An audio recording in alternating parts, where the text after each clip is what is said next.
So we are seeing this Treant build though, and he actually does get the 1 point living armor. Now he just got it here at level 8.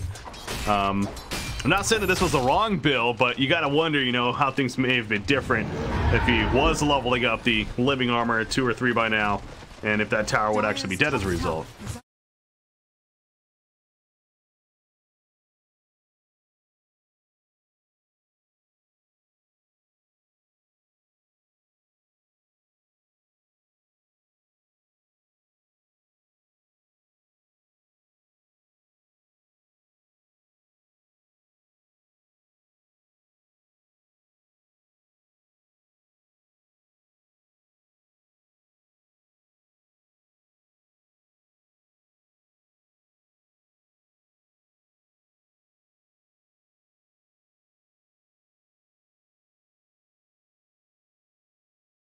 And they'll look to transition this into a tier 2 mid.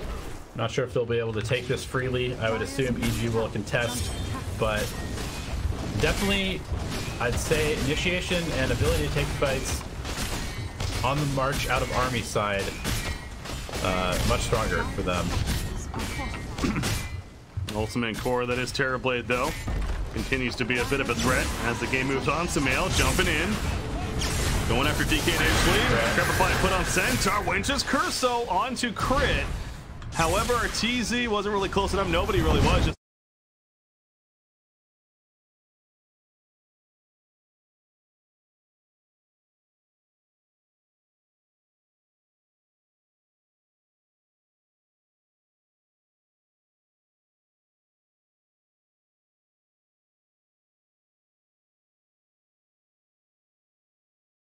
Just doing his, he contributed his global silence. That's all he can really do. So he's just pressuring this bottom lane, which, you know, they need to keep an eye on against the Pugna Terrorblade. Anybody can come down here and quickly siege their base. this dire jungle vision is going to pay off right here. Very likely Moo. Hopsy in a rage. In other words, put down. He will be able to blink away. So never mind. He will survive. Very close call. As they were going in for him. Milan, however, what was he doing over here? Okay, Storm Spirit just finds him hiding in the background and ends up getting a free kill as a result. Yep, double damage. He's heading into Bloodstone next, expecting to farm a little bit more. Orchid, not the best item in this game. There's a lot of saves. And expecting to just be able to farm for a little bit here on the Storm Spirit.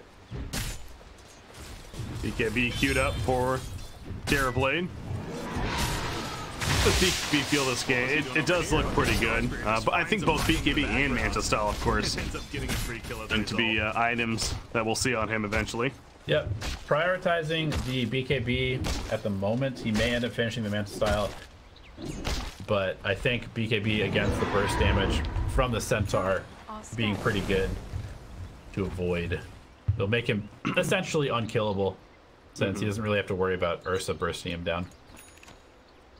Smoke play. Wrap around from the Radiant squad. Crit heading down. Yeah, but Crit would have spotted him. Instead they go bottom lane. They would love a kill on Sumail. I think they saw him for a little bit and that's why they're over here, but BKB at the moment, they don't know exactly where he's at. They might run into three heroes here with Sumail flanking behind. This is not necessarily a very good position for them to be in. They'll at least kill Crit. But yeah, the rest, Terrorblade, he's able to buy time to run away. As March cannot get close enough, and you see down here, as mentioned, Fly in a really kind of awkward spot as a TP. Oh, March, he does catch up to Pugna. Grabs the rune. Global silence on Ursa was used. Ursa trying to figure out where to go for, though. He's already used his blade. Did he catch Terrorblade with the Dragon Tail stun? RTZ with the stun at the last second, though. He stays alive, and now going for the turn on a Prile. Moo having to run away. Is being heavily kited, though, by Pugna, and more so slowing down, and Moo will die to the drain life. On top of that, so Terrorblade with a great Sunder play, and then Ursa ends up falling to Pugna on top of it. Yeah, definitely not the easiest Ursa game, especially with the start that he had. He's going to a Basher next, definitely needs that to be able to lock people down. But even so, this Decrepify, I mean, we've seen it time and time again, really makes Ursa's life difficult. Ryle almost went in right there as the Shadow Blade wore off, but his supporting cast nearby, so figuring it's better not to. As the top tier 1 in trouble. The Wyvern's kind of close. But the Radiant squad, I was gonna say I don't think they're gonna defend this, but they're heading up here as if they want to. Well, they kind of want to. Catch out for us. Yeah, Forever more so. Well, he's gonna go back on a crit in the Roshan pit. Brile trying to get close enough as well. This fly god, he sure is. Over here, he's gonna be the sacrificial lamb, and that will be it at the end. The foregone conclusion at this point, the silencer is gonna be dying. Yeah. It's, position 5 silencer, no defensive items, and a full meteor hammer complete on Milan. So he's gonna be able to shove out these waves secretly with this meteor hammer, going into a blink dagger next to help catch heroes like the Storm Spirit. Bugna. Yes, crit nearby. They actually go onto the Ursa first, and he explodes. The combination of evil geniuses, you could just tell things are clicking. They're on the same page. As Treant Protector, outside of Vision, they're on the same page. Yeah, a little bit too far up there for Mu and Milan, not expecting to have 3 EG heroes in the top lane there, as the rest of their teammates had already backed out down to bottom in their own jungle quite some time before. Dragon Knight does have almost half that BKB finished. Just needs a recipe. That's an illusion, of course, and here's another one coming in. So he'll push this bottom tower, however. There's still plenty of life left on it. I wonder if EG's going to try to defend it. In fact, already Pugna's here, and that's enough to scare off Dragon Knight despite being in the Elder Dragon form. He runs away and can't make much of it. Yep, he goes mid though, looking for a fight, knowing that S4 cannot be there. Sentry.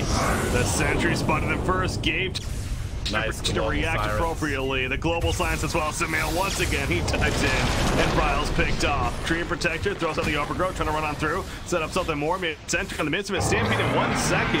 They have to activate it right here to slow them down and also try to run away, try and pop, but they just run away from it because they can't sit there. The Witch's Curse is not going to save Centaur. He still goes down, and now Wyvern's also caught. It's you over here. Who's gonna die here as well? Disastrous fight. Middle lane. Yeah, we're going over here now. Wyvern's picked off. He's being caught. It's a triangle of kite for him. Evil geniuses, really credit to them. They similar to the game 1 of the previous series, they're just playing on point, making the right calls everywhere, it feels like. Yeah, and they have a Terrorblade, so this is going to be a tier 3 and possibly even Rex. Although Forev is up very soon, and EG will likely back out after this tier 3 actually, with Metamorphosis being down. Still, Shrine's available, and Roshan is up. So it's going to be a little more difficult for this Ursa to get a second Aegis. Yeah, with the map control right now, it is fair to say. You also think, excuse me, you think back to the first Aegis, and it's kind of on my mind as well.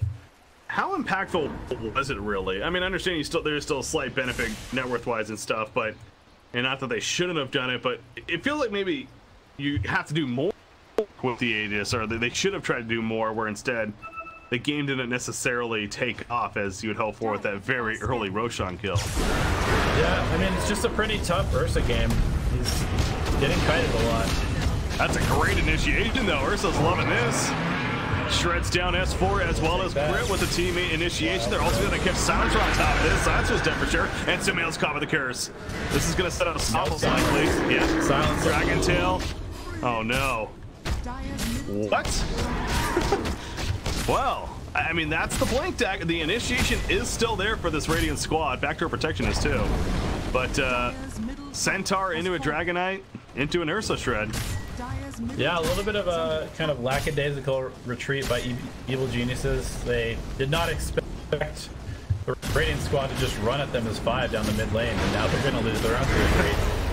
You never expect the death ball. That is apparently, yeah, no, very good push. They get tier 3.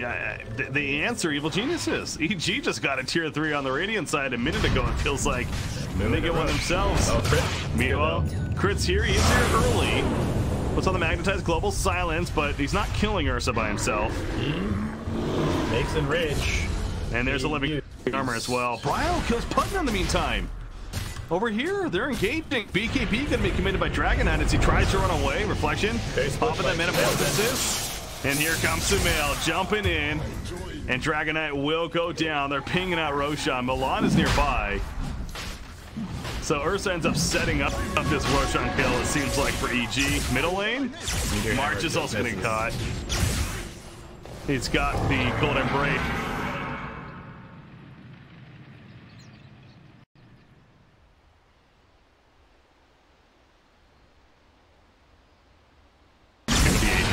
And yeah, the regen rune does, it is Sumail after all. Yeah, great play by Crit, just going in.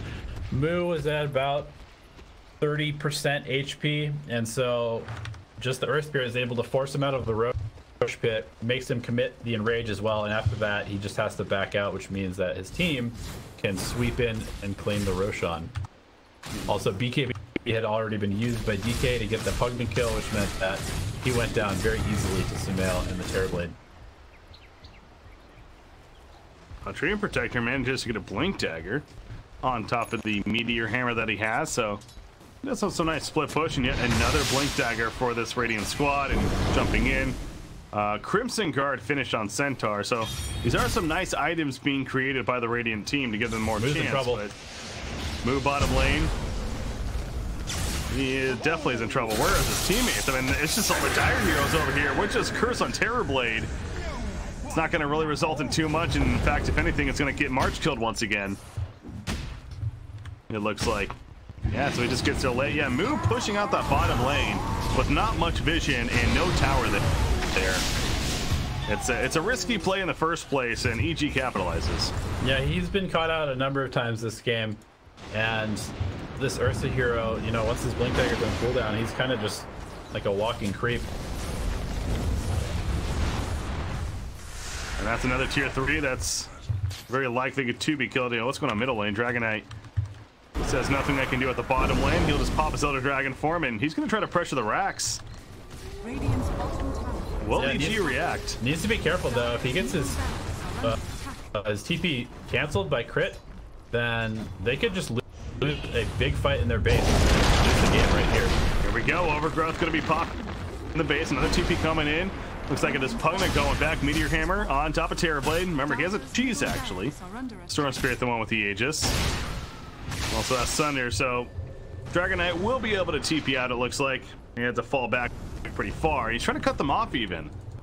Still a chance.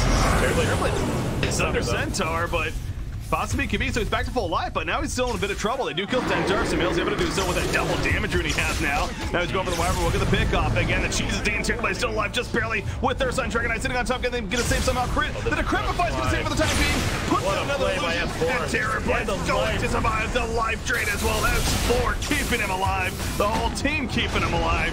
And Arteezy will survive. And March will not. The team that is on the Radiant. Dragonite is also to go down more than likely. Unbelievable. It happened the last game that we watched as well with EG. They just know how to save one another, man. What a play by S4. Just keeps Arteezy alive so long. Basically single-handedly wins them the fight because he's just running away from both of the high damage cores. Dragonite, Ursa spent their entire time chasing the Terrorblade, were unable to bring him down, and just fight goes as expected after that. Yeah. She's used, sure, but very worth it. Aegis is still on Storm Spirit. And you see him again using that Sunder just preemptively.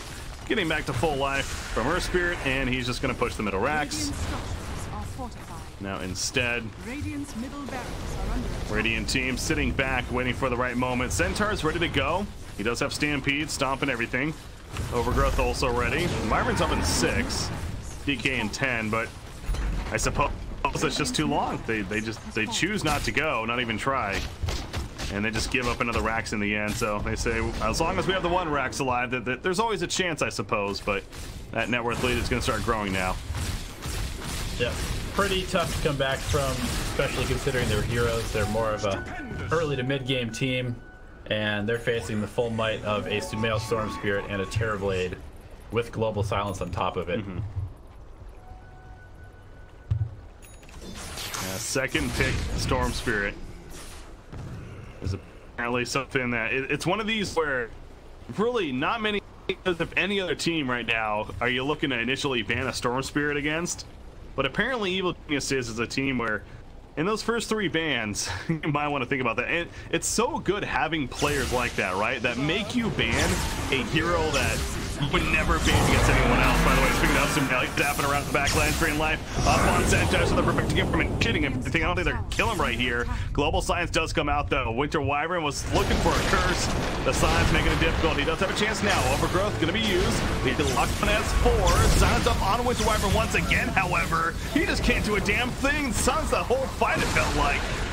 Dear God, the tower will fall. Aegis times out. Just beating it down. Aegis does time out, but you know what? He doesn't care. Nah, it's actually better. Right. He has full health and mana now. Good point, yeah. Back in again. That's why. For him. Yeah, you got Ursa jumping on Terrorblade, but with all that armor and hell, there's a swap thrown in there as well. Triple kill for Sumail. They are going to call the GG. Game 1 goes to Evil Geniuses. So yet another just kind of somewhat steady ride. A bit of a hiccup there, where all of a sudden the Radiant squad is pushed down middle lane and had something going, but it never really felt that out of control for EG.